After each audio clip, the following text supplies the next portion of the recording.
साथियों नमस्कार, मैं राम प्रताप सिंह कुशवाहा। हमारे चैनल ज्ञान एंड नॉलेज की शाखा सुंदर उपवन में आप सबका स्वागत है, अभिनंदन है। आज श्रावण मास का दूसरा दिवस है, मंगलवार।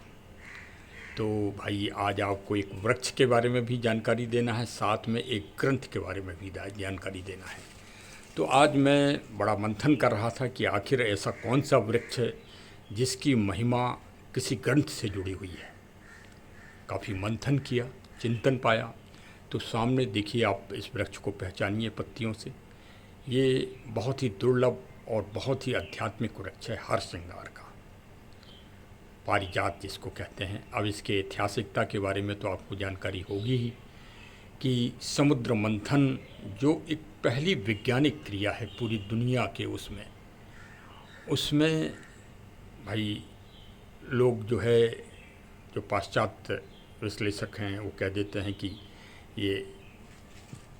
साथियों नमस्कार, मैं राम प्रताप सिंह कुशवाहा। हमारे चैनल ज्ञान एंड नॉलेज के प्रोग्राम मंथन और सुंदर उपवन में आप सबका स्वागत है। आज का जो ब्लॉग है ये 3 विषयों पर है। सामने तो आप पारिजात का वृक्ष देख ही रहे हैं, फिर साथ में आज पूज्य महान क्रांतिकारी श्री बाल गंगाधर तिलक साहब का आज जन्मोत्सव है, और उसके बाद जो आज़ाद नाम से भारत में प्रसिद्ध हैं महान क्रांतिकारी श्री चंद्रशेखर आज़ाद जी का भी जन्म दिवस है। आज ही के दिन 23 जुलाई 1906 को श्री चंद्रशेखर आज़ाद साहब का जन्म हुआ था, और उसी तरह से 23 जुलाई 1856 को बाल गंगाधर तिलक साहब का जन्म दिवस हुआ था। तो सर्वप्रथम तो हमारे चैनल की तरफ से व हमारी तरफ से कोटि कोटि नमन। अब चूँकि हरसिंगार सामने है, तो पहले हरसिंगार की आप गुणवत्ता जान लें कि भाई समुद्र मंथन में जो 14 रत्न निकले, उनमें से 11वें नंबर पर हरसिंगार पारिजात वृक्ष निकला था। तो इससे स्पष्ट है कि ये लक्ष्मी जी का सहोदर भाई है। हाँ, और आप ये भी जान लें कि भगवान शिव ने जब कालकूट विष का ग्रहण किया, तो सबसे पहले ठंडक के लिए पारिजात के फूल ही अर्पित किए गए थे भगवान शिव को। पूरी दुनिया में एक ही फूल ऐसा है, या इसका इतना महत्व है कि ये फूल अगर ज़मीन में भी गिर जाए तो भगवान शिव को अर्पित किया जाता है। तो देखिए, एक तो ये आपको मैं बहुत बड़ी रहस्य मैंने आपको बता दिया, और इसके फूल ये स्वाभाविक है कि ये रात्रि में खिलते हैं और सुबह 4 बजे से ये ज़मीन पे गिरना चालू हो जाते हैं। मतलब एक तरह से ये जब तक सूर्य का उदय होता है उसी के साथ सारे फूल नीचे हो जाते हैं। मतलब ये सूर्य देव को ये वृक्ष के फूल नमन करते हैं।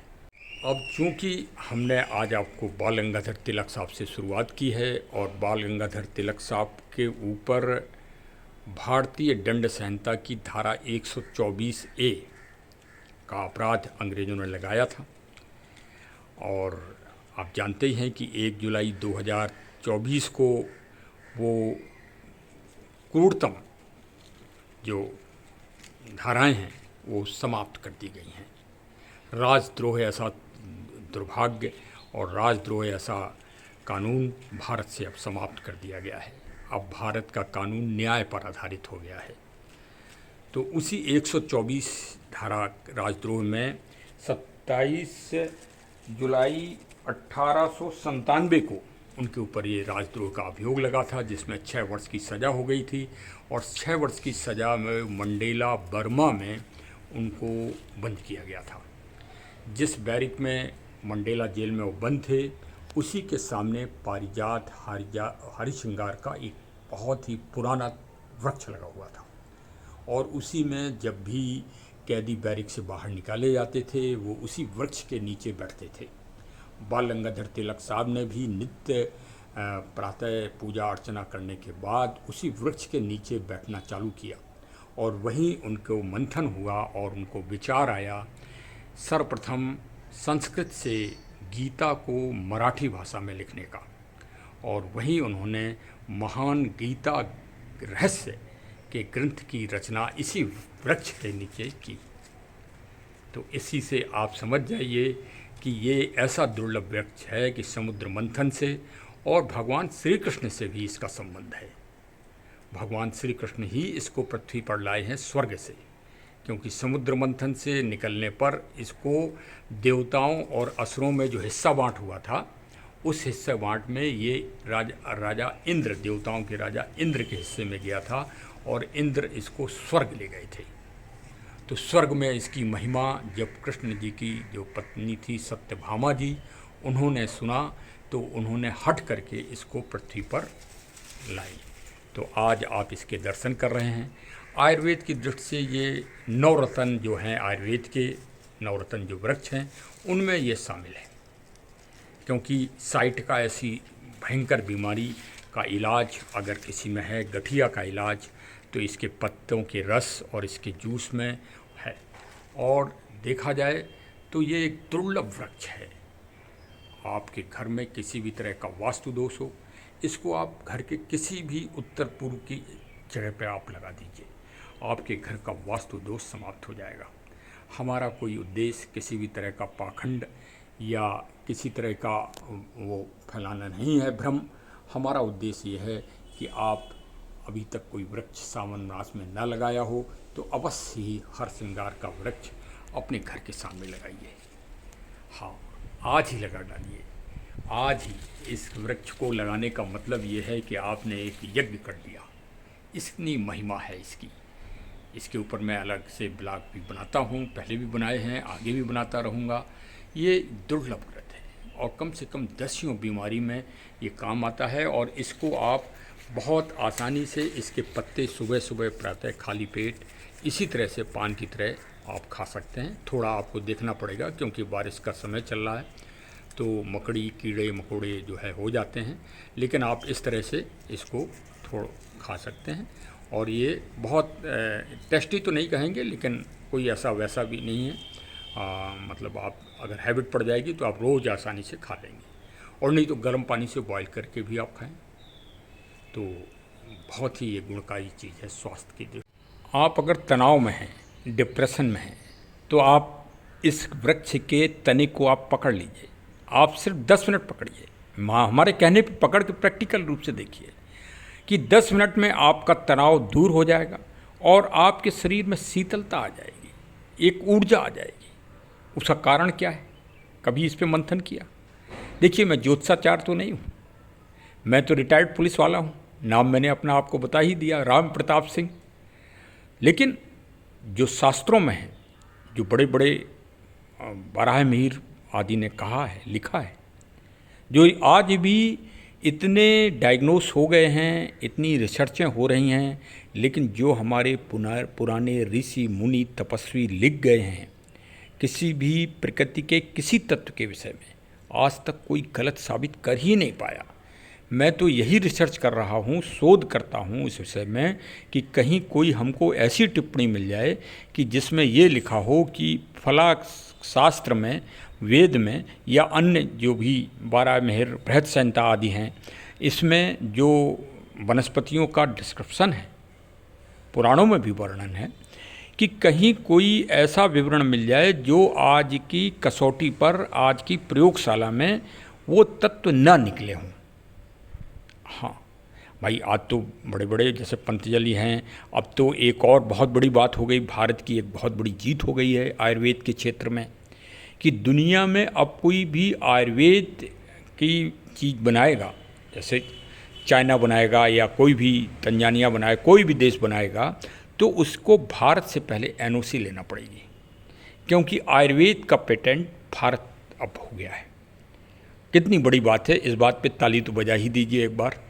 हाँ, और हमारे चैनल को आप सब्सक्राइब भी कर लीजिए, क्योंकि आप अगर हमारे चैनल से जुड़ जाएंगे तो आपको बहुत सारी चीज़ें, कुछ जानकारी समय पर मिलती रहेगी। देखिए, हमारे चैनल पर एक तरह से जलवायु परिवर्तन का जो दंश है, उसके समाचार बुलेटिन एक तरह से चलते हैं, अपडेट, कि कितना मरुस्थल आज तक बन गया। इतने बड़े बड़े वैज्ञानिक हो गए हैं, करोड़ों अरबों रुपया खर्च किया जा रहा है और मरुस्थल बढ़ते चले जा रहे हैं दुनिया में। मैं उन महान वैज्ञानिकों को, राष्ट्राध्यक्षों को और प्रधानमंत्रियों को आज आगाह कर रहा हूँ अपने चैनल के माध्यम से समस्त दुनिया को, कि उनका विकल्प सिर्फ भगवान शिव है। भगवान शिव से बड़ा महावैज्ञानिक इस संबंध में कोई नहीं है। एग्रीकल्चर के विषय में, ज़मीन की शुद्धता के विषय में कोई नहीं। आप ये समझिए जितने बड़े महाविज्ञान हुए हैं, छिपा हुआ है, सारे रहस्य छिपे हुए हैं भगवान शिव की पूजा में। हम पूजा नहीं करते, भारतवासी पूजा नहीं करते। हम सिद्ध नहीं कर पा रहे हैं कि हम कितना बड़ा महान कार्य कर रहे हैं। किसके लिए? मानवता के लिए। किसके लिए? सृष्टि के लिए। किसके लिए? इस विश्व बंधुत्व के लिए। हमारा एक एक बच्चा जो सुबह सुबह भगवान शिव को बेलपत्र चढ़ा रहा है, फूल चढ़ा रहा है, गंगा जल चढ़ा रहा है, वो कितनी बड़ी सोच है।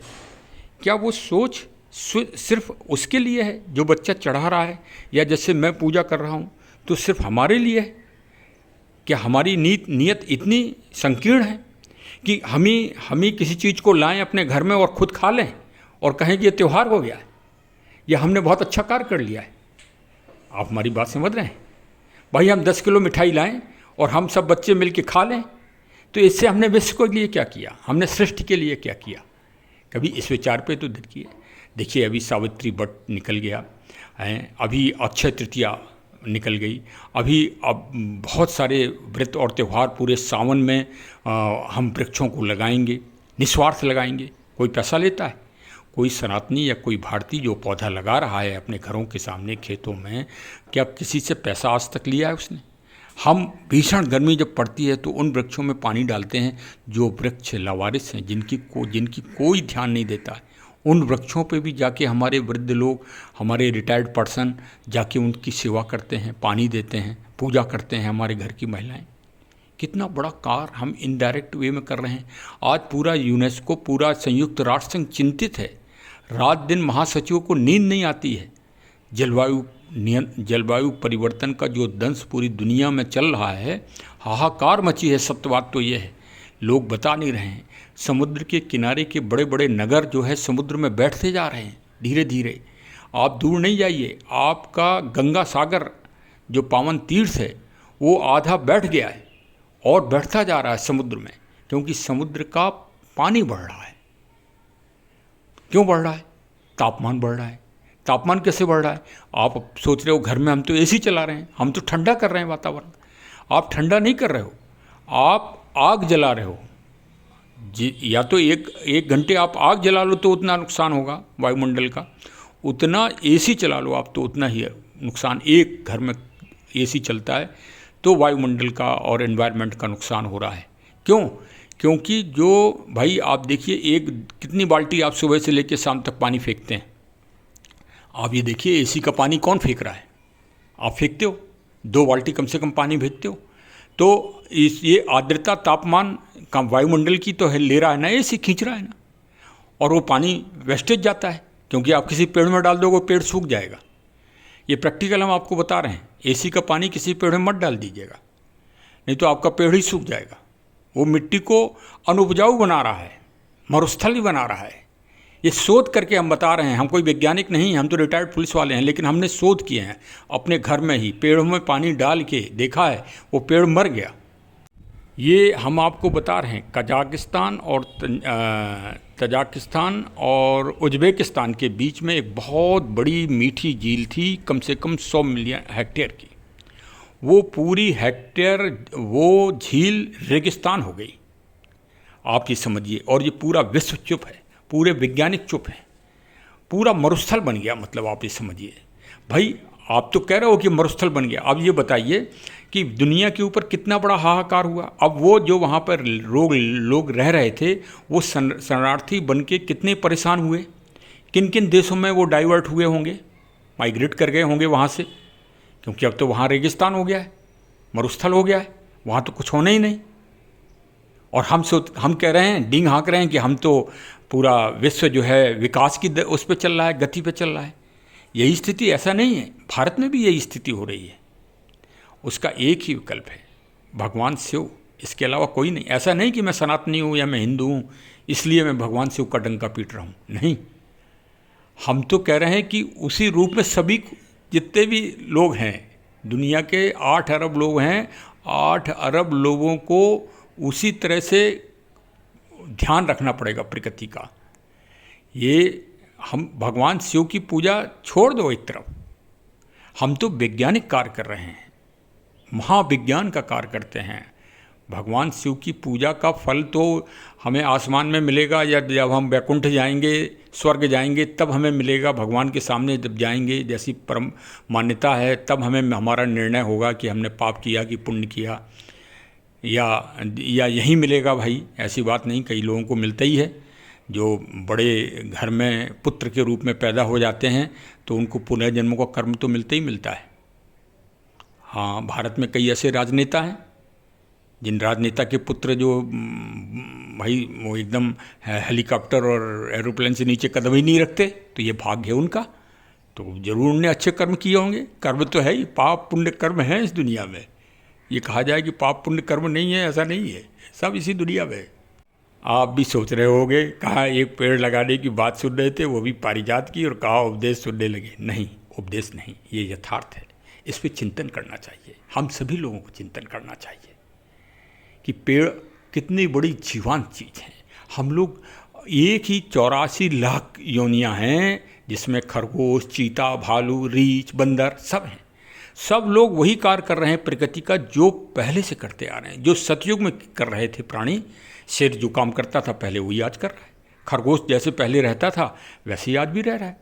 वैसी गड्ढा करता है ज़मीन में, वैसी पानी भरता है बरसात का, नीचे तक जाता है। सब काम प्रकृति का कर रहे हैं। चूहा, आप कहते हो कि चूहा बहुत काटता है, कूटता है, लेकिन चूहे से बड़ा कोई मित्र नहीं, क्योंकि चूहा इतना बड़ा गहरा गड्ढा करता है। आज पानी के लिए, ड्रेनेज सिस्टम के लिए सिस्टम बनाए जा रहे हैं कि किसी तरह से पानी पाताल में पहुँचे, जिससे पानी का ऊपर आए। तो चूहा ही तो कर रहा है। जंगलों में कौन, आप जाते हो गड्ढा करने पेड़ों के लिए? चूहा करता है। सब कर रहे हैं, एक सिर्फ मानव के अलावा। सिर्फ मानव रात दिन प्रकृति का दोहन कर रहा है, प्रकृति का शोषण कर रहा है, और प्रकृति को बर्बाद कर रहा है, और अपना भविष्य खराब करने पे आमादा है। तो चलिए साहब, हर श्रृंगार जरूर लगाइए, पत्तियों का सेवन करिए। और देखिए, आपको हम ज्योतिषी की दृष्टि से भी बता दें कि इसका महत्व क्यों है। क्योंकि जब ज्योतिषी में जो हवन में लकड़ियाँ लगती हैं, तो 9 लकड़ियाँ लगती हैं 9 ग्रहों की। तो उसमें एक चंद्रमा की हुई लकड़ी होती है। वो चंद्रमा की लकड़ी ही हर श्रृंगार की लकड़ी होती है, तो शीतलता प्रदान करती है। तो इसलिए जब आप हर श्रृंगार का वृक्ष छूते हो ना, तो आपको वो चंद्रमा तो आयुर्वेद का जनक है। चंद्रमा मन की स्थिरता प्रदान करता है। हाँ, कुंडली में जो चंद्रमा का स्थान होता है, वहाँ मन का स्थान होता है। मन को स्थिर करना है तो आप इस पेड़ को 5 मिनट 10 मिनट ज़रूर छुएं, और उसकी गुड़ाई करें, और उसकी जो है सेवा करें।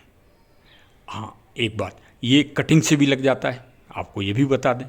इसकी कटिंग इस समय बारिश में आप लगा लीजिए कटिंग से। और ये देखिए, ये इसके बीज हैं, ये बीज से भी लग जाता है। इस समय बीज भी आप लगा सकते हैं। बस बीज ऐसी जगह लगाइए कि पानी वहाँ ना रुक जाए, नहीं तो ये गल जाएगा। हाँ, इस बात का ध्यान रखिए बस थोड़ा सा। इस तरह से आप पावन हर श्रृंगार जो समुद्र मंथन से निकला है और एक रत्न में शामिल है, और उसका आप रोपण कर लेंगे। और हमने आपको बता ही दिया कि एक ही पुष्प दुनिया में ऐसा है कि जो ज़मीन में गिर जाए वो भी भगवान शिव पर चढ़ाया जाता है। तो इससे और दुर्लभ चीज़ और क्या हो सकती है? तो भाई लगा डालिए आज ही। हाँ, एक बात और है, हमारे पास 2 हर श्रृंगार के पौधे रखे हैं, मैंने कटिंग से तैयार किए हैं। और श्रावण मास में मैं पेड़ों को डोनेट कर रहा हूँ। मेरी संस्था है राम रक्षा फाउंडेशन ट्रस्ट 999 लखनऊ। मेरा नंबर है 6393828336। इस पे स्नैक प्लांट की बहुत अच्छी वैरायटियाँ हैं मेरे पास। वो भाई, अगर आप लखनऊ के आसपास हैं तो आप हमारे नंबर पे कांटेक्ट कर लें। मैं आपके पास पौधा सावन भर फ्री में पहुंचा रहा हूँ। ये सेवा मैं करूँगा, इसलिए कि अभी मैं एक बच्ची का फ़ोटोग्राफ आपको ब्लॉग में दिखा रहा हूँ, जो गुजरात से बच्ची भ्रमण करती हुई साइकिल से और जाएगी लंदन। किस लिए? वृक्ष और प्रकृति के संरक्षण व संवर्धन के लिए, और जलवायु ऐसी महान विभीषिका से लड़ने के लिए, लोगों को तैयार करने के लिए, जब एक बच्चियां इतना बड़ा कार्य कर सकती हैं तो हम लोगों को भी मिलकर कुछ कार्य करना चाहिए। हमने इसीलिए संस्था बनाई है, राम रक्षा फाउंडेशन ट्रस्ट 999 लखनऊ, जिसमें ग्रंथ कोई भी पुस्तक हैं, जैसे गीता रहस्य अगर आपको पढ़ना है मैं आपको उपलब्ध करा सकता हूँ, बशर्ते आपको भाई हमारे उसमें संस्था के नियमों से अगर आप हमारे जुड़ेंगे और हम आपके पास ऑनलाइन पहुँचाएंगे। गीता रहस्य, रामायण, रामचरितमानस और बहुत सारी किताबें हैं। हाँ, वो मैं सत्यार्थ प्रकाश मैं आपके पास पहुँचाऊँगा, सेवा करूँगा। मैंने ये अपना मतलब एक तरह से अपना उद्देश्य बनाया है। और उसी तरह अगर मेरे छोटी सी मैंने बागवानी लगा रखी है, उसमें जो भी वृक्ष होंगे आप फ़ोन करिए, मैं आपके पास, अगर मेरे पास सावन भर, मैं पिछली बार भी मैंने ऐसा किया था पिछले साल, और इस साल भी करूँगा। हाँ, एक और बहुत अच्छी सूचना, रक्षाबंधन के दिन प्रतियोगिता परीक्षा भी हमारा संस्था कराती है, ऑनलाइन कराती है। वो आपके, अगर आप हमसे जुड़े हुए हैं तो आपके उस पर पहुँचेगी व्हाट्सएप पे, और या हमारे ईमेल पे भी आप संपर्क कर सकते हैं। उसमें 18 प्रश्न होते हैं, वो भी प्रकृति संबंधी प्रश्न होते हैं। उनका उत्तर आपको जल्दी से जल्दी, शीघ्र से शीघ्र देना है। आप किसी भी तरह से दीजिए, इंटरनेट का उपयोग करिए, किसी ग्रंथ को पढ़िए, किसी किताब को पढ़िए, कहीं से भी आप उत्तर दीजिए। और वो उसमें ट्रॉफी भी रखी गई है इस बार, क्योंकि अब हमारी ट्रस्ट बन गई है पूरी तरह से, और वो सेवा देती है। सारे सदस्यों ने और प्रबंधक ने ये निर्णय लिया है, और साथ में कुछ नगद पुरस्कार भी प्रारंभ किया जा रहा है। भाई देखिए, संस्था में अगर चंदा अंदा आ जाएगा हमारी संस्था में तो हम उतना ही अच्छी रूप से करेंगे। लेकिन ये प्रतियोगिता परीक्षा 2018 से हो रही है, और इसमें बहुत अच्छे बच्चों ने भाग लिया है, हर साल भाग लेते हैं, संख्या निरंतर बढ़ती चली जा रही है। आप भी हमारे फ़ोन नंबर 6393828336 पे संपर्क करके अपना रजिस्ट्रेशन करा सकते हैं। रजिस्ट्रेशन फीस निःशुल्क है। हाँ, वो आपकी मर्जी है कि आप हमारी संस्था को कुछ भी दे दें, वो अलग बात है, लेकिन वैसा नहीं। आप प्रतियोगिता में खुल के भाग लीजिए और हमारा पुरस्कार प्राप्त करिए। बहुत बहुत धन्यवाद। हमारे चैनल को सब्सक्राइब कर लीजिए और मिलने जुलने वालों को भी जागरूकता के लिए भेजिए। ये एक तरह से पर्यावरण और प्रकृति के जागरण के लिए हमारा चैनल समर्पित है, और चैनल से जुड़े जितने भी सदस्य हैं वो पूरे भारत में इस तरह का काम कर रहे हैं। कई तो विदेशों में भी हमारे सदस्य हैं, वहाँ भी ये जागरण कर रहे हैं। नर्सरी फाउंडेशन, राम रक्षा 999 लखनऊ की संस्था का, ट्रस्ट का। तो आप भी जुड़िए। बहुत बहुत धन्यवाद। जय हिंद, जय हिंद। अब कल आपको एक अलग वृक्ष की जानकारी दी जाएगी। सावन में, सावन भर भगवान शिव के महानता और भगवान शिव की कुछ ना कुछ विशेषता और वृक्षों के बारे में आपको जानकारी दी जाएगी। आपने हमको सुना, अपना बहुत ही बेशुमार कीमती समय दिया। आपको बहुत बहुत धन्यवाद। भगवान शिव आप पर कृपा बरसाएं। जय हिंद, जय हिंद, जय हिंद।